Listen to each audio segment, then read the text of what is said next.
बिस्मिल्लाहिर्रहमानिर्रहीम। अस्सलामु अलैकुम। मैं भाभी हूँ तुम्हारी, तुमसे शादी कैसे कर लूँ? देवर और भाभी की दर्द भरी सच्ची कहानी।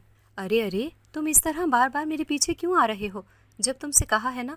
निदा पर्दा करती हुई तेज तेज चल पड़ी थी। तुम्हें मेरी एक बात समझ नहीं आती। मैं भाभी हूँ तुम्हारी, तुमसे शादी कैसे कर लूँ? फैसल मायूस चेहरा लिए फौरन ही घबरा सा गया था जब निदा ने फैसल को फिर से ये कहा। वो वापस मुड़कर जाने ही लगा था कि उसकी माँ उसे गुस्से से घूर रही थी कि अभी फैसल को धक्के मारकर घर से निकाल देगी। निदा अपनी सांस से लिपट कर मुंह में पल्लू दबाए रोने लगी थी। मगर अम्मी मैं तो बस, फैसल ने लड़खड़ाती जबान से कहा। क्या अम्मी, क्या तुझे लगता है एक बात की बात समझ नहीं आती? और तू इस बेचारी के हाथ धोकर पीछे ही पड़ गया है। सारी शर्म बेच खाई है, जरा इतना ही ख्याल कर लेता कि ये कोई कमारी लड़की नहीं है, तेरे ही भाई की बीवी है। जो भाई, निदा मुसलसल रोती ही जा रही थी। उसकी सास का दिल तो बेचैन होने लगा था। हाय हाय मेरी बच्ची, तुझे किसी से डर या सहम कर रहने की कोई ज़रूरत नहीं है। जब तक मैं इस घर में जिंदा हूँ कोई भी तेरा बाल भी बाका नहीं कर सकता। और फैसल को तो मैं देख लूंगी, उसका वो हश्र करूंगी कि वो याद रखेगा। नहीं नहीं अम्मी, आप ऐसा नहीं करेंगी, आपको मेरे सर की कसम है। निदा ने अपनी सास का हाथ अपने सर पर रखते हुए कहा। मगर बेटा वो तो जवान हो गया है, खुद को शेर ही समझने लगा है। और फिर उसकी इतनी मजाल कि अपनी भाभी को वो इतना बड़ा फैसला करने पर मजबूर कर रहा है। अम्मी अम्मी, आप प्लीज़ इस बात का जिक्र घर में किसी से नहीं करेंगी। जो कुछ भी कुछ देर पहले आपने देखा या फैसल के मुंह से सुना। निदा की सास फिल वक्त तो खामोश हो गई थी। फैसल अपने घर में आ गया था और वो सोचने लगा था। जिस दिन दानिश भाई निदा का हाथ पकड़े उसे दुल्हन बनाए घर ले आए थे, आप सब सुन लें कि मैंने निदा से शादी कर ली है और अब ये इस घर की बहू है। और जब अम्मी ने निदा का घूंघट हटाया तो मेरी तो पैरों तले से ज़मीन ही निकल गई थी। निदा तो कुछ दिन पहले, और आज दानिश भाई की बीवी बनकर इस घर में चली आई। और आज से निदा मेरी ही भाभी, जबकि कुछ दिन पहले तक तो निदा साथ जीने और निभाने की कस्में खाया करती थी। मगर उसने अचानक ऐसा फैसला क्यों कर लिया? फैसल सारी रात इन्हीं मंजर को आंखों में लिए रोता रहा। जब निदा उसके भाई दानिश की बीवी बनकर घर आई थी, उस वक्त घर में सबको ही एतराज़ था कि दानिश ने किसी को भी बताए बिना ही इस तरह कोर्ट मैरिज करके उसे घर ले आया। मगर आज यूँ अचानक वो निदा कहती है कि मैं भाभी हूँ तुम्हारी, तुमसे शादी कैसे कर सकती हूँ? उनका वो मासूम चेहरा, उस पर ये डरे डरे से अल्फाज। मगर जबकि मैं तो, क्योंकि जानता हूँ कि निदा तो अब उसके भाई की बेवा है, और वो इस शादी से भला इनकार क्यों? जबकि माजी में जो कुछ हुआ वो अच्छी तरह से वाकिफ़ है। जो लम्हात उसने मेरे साथ गुजारे थे उनमें हम दोनों ही एक ऐसे रिश्ते से जा बंधे थे कि जिसे निभाना आज बहुत ही ज़रूरी है। मगर उस वक्त फैसल के दिल में जो दर्द था वो कोई नहीं समझ सकता था कि वो किस कदर तकलीफ से गुजर रहा है। जब दानिश भाई निदा से शादी करके घर आए थे उस वक्त निदा को इस घर में कोई भी बहू की हैसियत या इस घर का अफराद होने की हैसियत से कबूल नहीं करता था। उस वक्त मैं ही उनका इकलौता देवर था जो भाभी और देवर के इस रिश्ते को लेकर आगे बढ़ा, उनका दोस्त बना, उनका साथी बना। और इस घर में सिर्फ वही वाहिद इंसान था जिसे निदा की मौजूदगी से कोई तकलीफ नहीं बल्कि खुशी होती थी। क्योंकि माजी में निदा और फैसल बहुत ही करीबी ताल्लुकात रखने वाले थे। मगर आज सब अचानक से बदल गया था। निदा घर में बहू बनकर आई ज़रूर थी, मगर फैसल के बड़े भाई दानिश की बीवी बनकर। फैसल ने सारी बात दिल के एक कोने में ही दफन कर ली थी और दूसरी तरफ वो निदा का पूरा साथ देता रहा। घर के उन तमाम मामलात में उसने निदा का भरपूर साथ दिया। और जब आज निदा फैसल की मेहरबानियों की बदौलत घर में सबका दिल जीत चुकी है, खासकर उस सास का जो किसी हाल में भी निदा को दानिश की बीवी या इस घर की बहू नहीं मानती थी, आज वही सबसे ज्यादा निदा के करीब थी और उसकी माँ की जगह ले चुकी थी। निदा की दोनों ही नंदे फैसल की बहनें आज निदा को बुरा नहीं समझती, जबकि एक वक्त में वो फैसल को बुरा कहने पर तैयार हो सकती थी। और निदा का शौहर दानिश, जो बदकिस्मती से 3 साल में ही निदा का साथ पूरा करके इस दुनिया से हमेशा के लिए निदा को छोड़कर चला गया था। मगर निदा कहती, मैं तुम्हारी भाभी हूँ, मैं तुमसे कैसे शादी कर सकती हूँ? जबकि निदा तो दानिश की बेवा थी और उसका देवर फैसल जो उससे बिल्कुल ही हमदर्दी में था। मगर आज वो अपनी इस हरकत से किसी को मुंह दिखाने के लायक न रहता। वो तो सिर्फ उसकी माँ ने ही सुन रखा था जो कुछ निदा और फैसल के बीच अल्फाज सुने गए। बाकी घर वालों को अब तक इस बात की खबर ना हुई थी। फैसल को अब तक सिर्फ निदा के ही अल्फाज कानों में गूंज रहे थे और वो बहुत ही बेचैन होने लगा था। उसके दिल में जो कशमकश चल रही थी वो सिर्फ वही जानता था, या फिर उसका भाई दानिश जो अब इस दुनिया से हमेशा के लिए जा चुका था। अगले रोज सुबह सवेरे घर के सभी लोग नाश्ता करने लगे थे। दानिश के जाने के बाद अब घर में सब कुछ नॉर्मल होने लगा था और आहिस्ता आहिस्ता जिंदगी फिर से रोज मामूल के मुताबिक गुजरने लगी थी। मगर देवर और भाभी अब भी वहीं ठहरे हुए थे जहाँ से इस कहानी की शुरुआत हुई थी। फैसल तो अपने दिल में वही बातें यादें आज भी एक कोने में ताज़ा कर बैठा था। मगर निदा जो अब सब कुछ भुला चुकी थी वो तो बहुत ही मायूस और अफसरदा रहने लगी थी। वो सिर्फ खुद को कमरे में बंद रखती और दानिश की याद में रोती रहती। मगर फैसल की और उसके बीच वो तमाम माजी के ताल्लुकात वो भूल चुकी थी। और जब भी दानिश उसके सामने अपनी अर्जी लेकर आता, कुछ भी कहना चाहता तो उसके कहने से पहले ही निदा के मुंह पर सिर्फ यही अल्फाज होते, मैं तुम्हारी भाभी हूँ, तुमसे कैसे शादी कर सकती हूँ? हालांकि फैसल तो खुद निदा से घर के सभी लोग नाश्ता करने लगे थे और निदा अपने कमरे में बंद दानिश की यादों में खोई हुई थी। मगर जो ही फैसल ने कहा, मैं भाभी के लिए नाश्ता ले जाता हूँ, नाश्ते की ट्रे उठाते हुए वो कुर्सी से उठ ही रहा था कि उसकी माँ ने गुस्से से उसे घूरते हुए देखा और कहा, तुम्हारी भाभी अभी इद्दत में है और तुम ठहर जाओ, मैं जाती हूँ। तुम जाओ, जाकर अपने कारोबार पर ध्यान दो। फैसल खामोशी से उठकर जबरदस्ती काम पर चला गया था, मगर निदा अब भी कमरे में बंद आंसू बहा रही थी और अपने शौहर दानिश की तस्वीर सीने से लगाए बैठी। जब ही उसकी सास ने आकर दुपट्टे से अपने आंसू पोंछते हुए निदा से कहा, बेटा तू आज मेरे हाथ से नाश्ता करेगी। और पता है, दानिश की रूह को बहुत ही सुकून मिलेगा कि उसकी माँ अपने हाथों से उसकी बीवी को नाश्ता करा रही है। उसने मुस्कुराते हुए निवाला मुंह में लेकर अपनी सास से लिपट कर रोने लगी थी और नाश्ता खुशी खुशी करने लगी थी। उधर फैसल, जो दिन भर घर से बाहर जरूर रहता था, मगर उसे अब भी सिर्फ और सिर्फ अपनी भाभी निदा की फिक्र लगी हुई थी। और फिर उस रात दानिश भाई और निदा के दरमियान जो कुछ हुआ था वो भुलाने से भी भूल नहीं सकता था। फैसल की आंखों में भी उस वक्त आंसू ही आंसू थे और उस वक्त वो आसमान की जानिब देखते हुए कहने लगा, या अल्लाह, बस कर मेरी इस आजमाइश का इम्तिहान अब और ना ले। मैं इस आजमाइश को अब और बर्दाश्त नहीं कर सकता और दानिश भाई के इस दुनिया से चले जाने के बाद निदा भाभी का सिवाय मेरे अब और कोई सहारा नहीं। मगर वो तो मेरे लिए अब जो कुछ सोचती है वो कैसे भला, क्योंकि उस रात जो कुछ हुआ और चंद सालों पहले जो कुछ था वो सब अब बहुत बदल चुका था। और फैसल अगर घर में किसी से कुछ कहता तो उसकी बात पर कोई यकीन नहीं करता, क्योंकि निदा वही लड़की थी जो सालों पहले, मगर आज निदा की इस घर में जो जगह बन चुकी थी वो बदल नहीं सकती थी। निदा और फैसल भाभी और देवर थे और उनके बीच ये रिश्ता और इसके राज का किसी को भी इल्म नहीं था। फैसल शाम को घर लौट ही रहा था। रास्ते से उसने कुछ ऐसी चीज़ों की खरीदारी की और उन्हें घर लेकर आया था और घर पहुंचते ही फैसल की नज़रों के सामने वही चेहरा था। फैसल के हाथ में उन चीज़ों को देखकर निदा फिर से मुस्कुराने लगी और बोली, ये चीज़ें तुम मेरे लिए लाए हो? फैसल ने फ़ौरन ही हाँ में सर हिलाया। फैसल ने मौका देखते ही प्यार से कहा, भाभी, मुझे आपसे कुछ बात करनी है। क्या आप मेरी बात को तसल्ली से एक बार सुनना पसंद करेंगी? मगर आपको मुझसे एक वादा करना होगा। ये सुनते ही निदा फ़ौरन ही घबराने लगी थी और मुंह पर दुपट्टा डाले फ़ौरन ही हड़बड़ा सी गई थी और कहने लगी, जाओ जाओ यहाँ से। मैंने कहा ना तुमसे कि मैं भाभी हूँ अब तुम्हारी। और तुम। इतनी देर में फैसल कुछ कहता, उसकी माँ ने फिर से आकर निदा को अपने सीने से लगा लिया था और उसे प्यार करने लगी। मेरी बच्ची, मैं तुझे कुछ नहीं होने दूंगी। इस बार तो निदा और अम्मी के इस शोर शराबे ने सारे घर के हालात को ही बदल कर रखा था और फैसल की दोनों बड़ी बहनें भी उस वक्त आकर अपने ही भाई की इस नागवार हरकत को बुरा भला कहकर फैसल को इस घर से दूर चले जाने के लिए चीख पड़ी थी। मगर फैसल गुस्सा जब्त करते हुए अपने कमरे में आकर सर पकड़कर बैठ गया था। या अल्लाह, मैं इन सबको कैसे समझाऊं? मैं उन्हें कैसे बताऊं कि मैं भाभी के बारे में जो कुछ सोचता हूं वो गलत नहीं है? मगर इस घर में तो कोई भी मेरी बात सुनने के लिए हरगिज तैयार नहीं होगा। आखिर मेरा मकसद कुछ गलत नहीं है। फैसल ने दानिश भाई की तस्वीर निकालकर जोर जोर से रोना शुरू कर दिया था और इस तरह उसने अपना दिल हल्का कर लिया था। फैसल घबराते हुए उस वक्त घर से बहुत ही दूर निकल आया था और उस वक्त फैसल एक होटल पर बैठा चाय पी रहा था कि अचानक उसकी नज़र सामने बैठे उस शख्स पर पड़ी और फैसल तो चौंक ही पड़ा था और फ़ौरन ही उस शख्स से मुखातिब हुआ और अपना तारुफ करवाने लगा, मगर उस शख्स ने उसे पहचानने से इनकार कर दिया था। जब उसने फ़ौरन ही दानिश भाई का जिक्र किया और उनकी एक तस्वीर निकालकर उस शख्स को याद दिलाने की कोशिश की तो वो शख्स उसे पहचान गया था और उसके साथ बैठकर चाय पीने लगा था। तब फैसल ने उस शख्स को बताया कि उसका भाई दानिश अब मर चुका है और निदा उसकी भाभी है।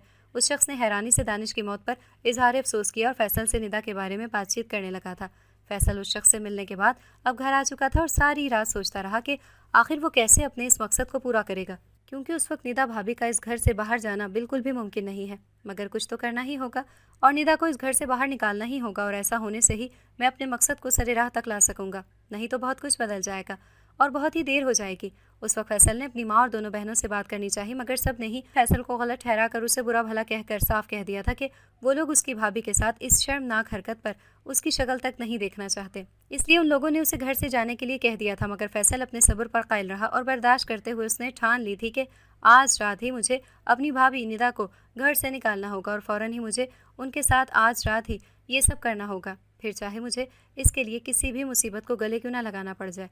घर में सबके सो जाने के बाद ही फैसल ने वो कदम उठाया जो उसे और उसकी भाभी की इज्जत को पामाल कर सकता था, मगर उस वक्त उसने कोई परवाह नहीं की और निदा के कमरे में चोरी छुपे जाकर उसे सोता हुआ देखा तो फ़ौरन ही उसे उठाकर आहिस्ता आहिस्ता घर से बाहर ले आया। और फैसल जानता था कि वो आज रात के खाने में निदा को नींद की दवा दे चुका था ताकि वो बासानी उसे इस घर से ले जाएगा। और ठीक उसी तरह फैसल ने निदा को बाहर लाकर उस गाड़ी में बिठाकर उस शख्स की मदद से निदा को घर से बाहर कर दिया था और ख़ुद वापस ही घर आकर अपने कमरे में जा लेटा था और सुबह होने का इंतज़ार करने लगा था कि किसी को मेरी इस हरकत पर शक ना हो। मगर सारे घर पर तो क़यामत ही टूट पड़ी थी जब आधी रात को उसकी बड़ी बहन शाहिदा ने शोर मचा दिया था कि अम्मी अम्मी, आपी आपी, कहाँ हो आप लोग, जल्दी आओ। अरे अरे क्या हो गया, अल्लाह रहम करे। इस वक्त ये शाहिदा का यूं हलचल मचाना कहते हुए घर के सभी लोग जमा हो गए थे और शाहिदा ने एकदम ही कह डाला था, अम्मी ये शख्स हमारा भाई हो ही नहीं सकता। हमारा तो एक ही भाई था दानिश, जिसे अल्लाह ने अपने पास बुला लिया। काश कि हमारा एक ही भाई होता। उस शख्स ने तो घर की इज्जत को मट्टी में मिलाने में कोई कसर नहीं छोड़ी। फैसल ने खुद भाभी को इस घर से अगवा करके यहाँ से रवाना कर दिया है और वो भाभी को अपनी गाड़ी में ले जाने वाला शख्स वो वक़ार से बहुत सारे पैसे ले रहा था। ये देखें, मैंने सब कुछ देखकर सबूत के लिए ये सब अपने मोबाइल में रिकॉर्ड कर लिया है।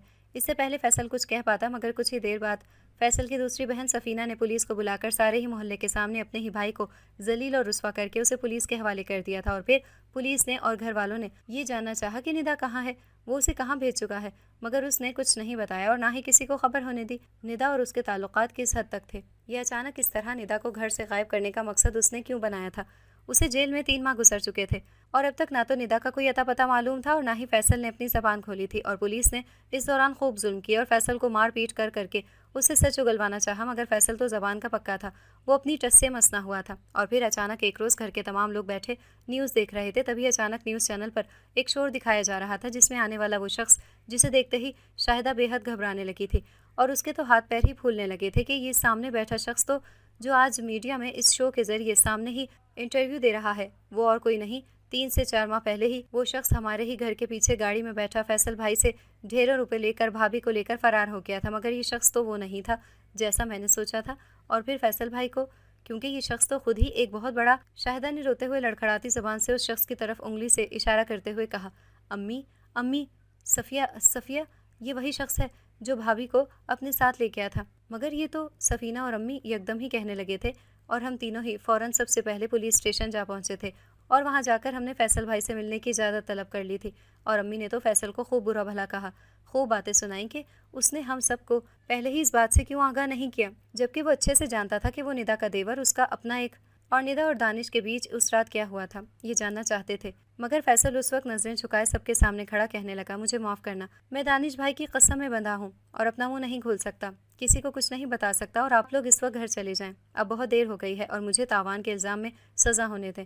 मगर जब घर वाले सुकून से ना बैठे और घर लौट आए और उस शख्स के बारे में मालूमात करने लगे जो महीनों पहले निदा को ले गया था, और आज वही शख्स मीडिया पर बैठा अपने गोल्ड मेडलिस्ट होने पर सबके सामने अपना सफ़र आगाज़ से अंजाम तक का बयान कर रहा था, क्योंकि वो एक, इस बात को 2 महीने और गुजर गए थे और अब तक फैसल के घर वाले उसे ना रिहाई दिलवा सके थे और ना ही कोई और रास्ता दिखाई दे रहा था। जब अचानक महीनों बाद उनके घर के दरवाजे पर दस्तक हुई तो सफ़िया ने दरवाज़ा खोला तो फ़ौरन ही उसकी आंखें फटी रह गई थी। सामने दरवाजे पर तो आने वाली वो लड़की और कोई नहीं, वही निदा थी जो बिल्कुल ही बदली हुई दिखाई दे रही थी। उसको देखते ही सफ़िया ने शाहिदा शाहिदा, अम्मी अम्मी कहकर सबको इकट्ठा करने लगी थी और सभी निदा को देखकर बहुत खुश होने लगे थे। और आज तो निदा खुद अकेले ही चलती हुई घर आ पहुंची थी।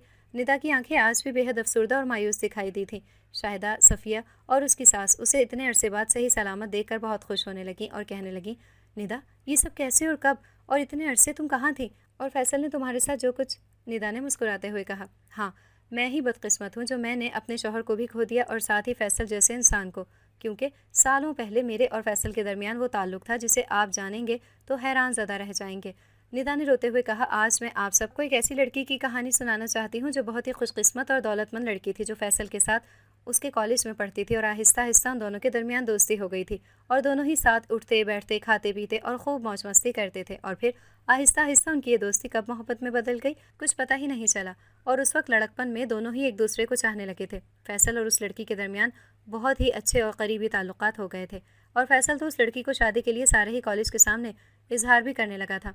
वो लड़की बहुत ही खुशनसीब और दौलतमंद होने के साथ साथ अल्लाह ने उसे सच्ची मोहब्बत का तोहफा भी दे दिया था। वो फैसल की मोहब्बत में बहुत ही आगे निकल गई थी और जब फैसल ने सबके सामने उसे प्रपोज़ कर ही दिया था तो उस दिन से वो बहुत ही परेशान और घबराई हुई रहने लगी थी और फैसल से दूरी इख्तियार करने लगी थी।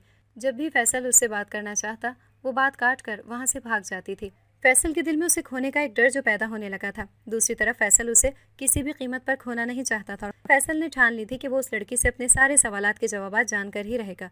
एक रोज़ फैसल ने उस लड़की को अकेले में रोक ही लिया था और साफ साफ कह दिया था अगर आज उसने उसके सारे सवालों के जवाबात नहीं दिए तो अपनी जान दे देगा।